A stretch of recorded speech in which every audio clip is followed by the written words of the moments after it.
जय माता दी। मैं सारिका अपने चैनल आस्था ज्ञान भंडार में आप सभी का एक बार फिर से स्वागत करती हूँ। आज हम बात करेंगे 64 योगिनियों के बारे में।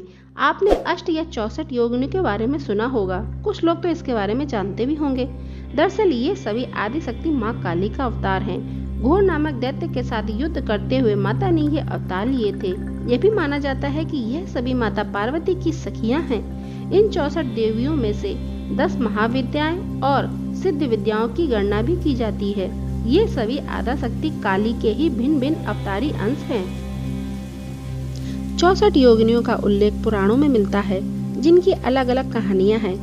64 योगिनियों की पूजा करने से सभी देवियों की पूजा हो जाती है। इन 64 देवियों में से 10 महाविद्याएं और सिद्ध विद्याओं की भी गणना की जाती है। ये सभी आद्या शक्ति काली की ही भिन्न भिन्न अवतार रूप हैं। अहम प्रश्न उठता है, आखिर ये 64 ही क्यों हैं? इनकी संख्या 64 होने के पीछे कुछ तथ्य है। तो यह 64 कलाओं की ओर इशारा भी है। जो 64 कलाओं में परिपूर्ण होती हैं, वही योगिनी है। और दूसरा तथ्य यह भी है, हर दिशा में 8 योगिनी फैली हुई हैं। हर योगिनी के लिए एक सहायक योगिनी है।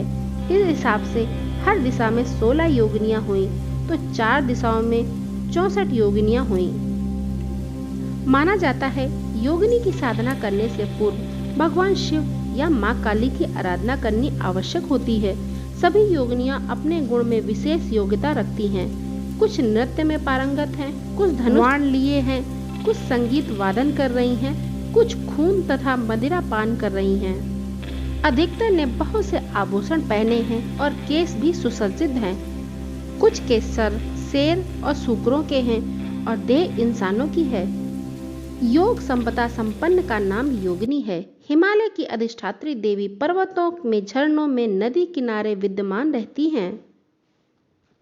जहां जहां भक्त इनकी पूजा करते हैं, वहां इनका निवास स्थान होता है। योगिनियां बहुत से कार्यों से नाराज भी होती हैं, जैसे पानी बर्बाद करने से, साफ झील में पत्थर फेंकने से, अन्न बर्बाद करने से। इन दिव्य शक्तियों को यथावत सिद्ध कर लो तो उसके जीवन में वो चमत्कार होने लगते हैं जो स्वप्न की कल्पना की तरह लगते हैं। योगिनी साधना एक बहुत ही प्राचीन तंत्र विद्या की विधि है। इसमें सिद्ध योगिनी या सिद्धिदात्री योगिनी की आराधना की जाती है।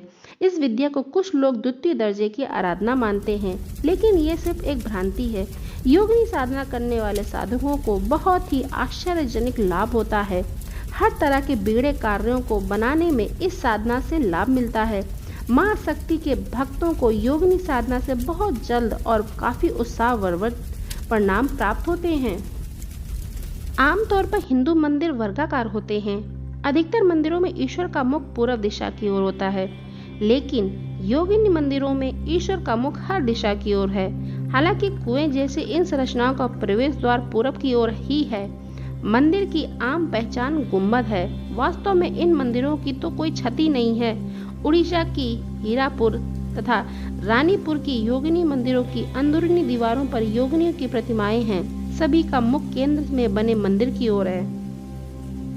मध्य प्रदेश के भेड़ा घाट और मितावली मंदिरों में सभी योगिनियों के अलग अलग मंदिर हैं, जिनकी छतें तो हैं, परंतु वे सभी गोलाकार प्रांगण की ओर खुलते हैं।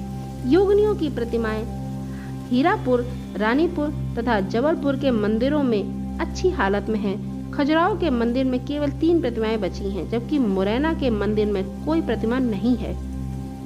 इन मंदिर में ज्ञान की पूजा होती है, तारों का अध्ययन होता है, विज्ञान का ज्ञान प्राप्त किया जाता है।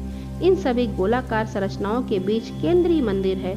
रानीपुर में केंद्रीय मंदिर में शिव के क्रोधी स्वरूप की 3 मस्तक वाली प्रतिमा है। मुरैना में शिवलिंग स्थापित है और भेड़ा घाट में मंदिर के केंद्र में असाधारण रूप से नंदी पर बैठे शिव पार्वती की प्रतिमा है। इन मंदिरों में चारों ओर गोलाकार स्थिति में सभी योगिनियों की सारी प्रतिमाएं स्थापित की गई हैं और मंदिर के बीच में गर्भगृह में शिव प्रतिमा स्थापित की गई है।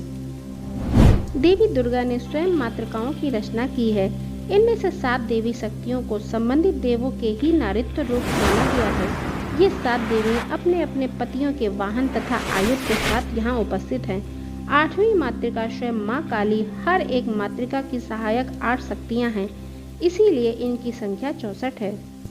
सर्वप्रथम जानते हैं कि यह मातृकाएं कौन कौन हैं और किन किन देवों से संबंधित हैं। पहली है ब्राह्मणी, जो भगवान ब्रह्मा की शक्ति हैं। उनके 4 सिर और 4 भुजाएं हैं। ब्रह्मा जी की ही तरह इनका वाहन हंस है। दूसरी है माहेश्वरी, भगवान शिव की शक्ति हैं। भगवान शिव की तरह उनकी जटाओं में अर्धचंद्र है और उनका वाहन नंदी है। चतुर्भुजाओं में त्रिशूल, खड्ग आदि है। तीसरी है कौमारी, जो कार्तिकेय जी की शक्ति हैं। इनका वाहन मयूर है। वे अपने हाथों में शक्ति दंड आदि धारण करती हैं। चौथी शक्ति है वैष्णवी, जो भगवान विष्णु की शक्ति हैं। वरमाला पहने हुए देवी वैष्णवी के 2 हाथों में शंख व चक्र है। इनकी सवारी विष्णु जी की ही तरह गरुड़ है। पांचवी शक्ति है ऐन्द्री, देवराज इंद्र की शक्ति है।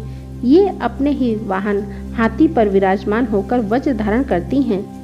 छठवीं शक्ति है वाराही, भगवान विष्णु के वाराह अवतार की ही तरह इन देवी का चेहरा वाराह व धड़ मनुष्य का है। हाथों में दंड, खड़ग, खेतका व पास धारण करती हैं। कहीं कहीं भैंसे पर भी सवार दिखाई गई हैं। सातवीं शक्ति है नरसिंगी, भगवान विष्णु के नरसिंह अवतार की ही तरह इनका चेहरा सिंह व धड़ मानव का है और हाथों में शंख, चक्र, त्रिशूल, दमड़ू आदि धारण करती हैं।